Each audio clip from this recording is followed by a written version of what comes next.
అంటే సంక్రాంతి పండుగ రేపటి నుంచి స్టార్ట్ అవబోతోంది. దానికి సంబంధించిన వార్త. ఎటు చూసినా జనం, పండుగ పయనం, కిటకిటలాడిన బస్టాండ్లు, రైల్వే స్టేషన్లు, పోటెత్తిన గోదారిలా వాహనాల ప్రవాహం. విజయవాడ హైవేపై భారీగా ట్రాఫిక్ జామ్. శనివారం సాయంత్రానికి 70,000 వాహనాలు వెళ్ళినట్లు అంచనా. మనం ఎప్పుడు చూసినా కూడా సంక్రాంతి, దసరా ఈ రెండు పండుగలు చూసుకుంటే కనుక యాక్చువల్గా గ్రామాల్లో పండుగ వాతావరణం చాలా మెండుగా ఉంటుంది. అసలు రెండు కళ్ళు సరిపోవన్నమాట గ్రామాల్లో పండుగని చూడడానికి. కానీ మహానగరం మాత్రం వెలవెలబోతోందండి. ఎందుకంటే జనాలందరూ పల్లెలకు వెళ్ళిపోయారు, వాళ్ళ వాళ్ళ ఊర్లకు వెళ్ళిపోయారు. హైదరాబాద్ మహానగరం మాత్రం బోసిపోయింది. ఎనీవే జనాలు చూసారండి ఎలా ఉన్నారో. అసలు బస్ స్టాండ్లకు వెళ్ళాలంటేనే మనం ఇంటికి వెళ్ళేటప్పుడు చూస్తూ ఉంటాము.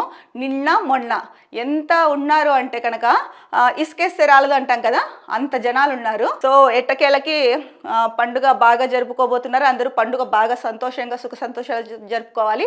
ముఖ్యంగా సంక్రాంతి పండుగ రైతులకు సంబంధించినది. ఎందుకంటే రైతు ఇంటికి పంట వస్తుంది. ఆ సంతోషంలో ఈ 3 రోజుల పండుగ ఏదైతే ఉందో, భోగి, సంక్రాంతి, కనుమ ఆనందోత్సాహాలతో పండుగ జరుపుకోవాలని మేము కూడా కోరుకుంటున్నాం.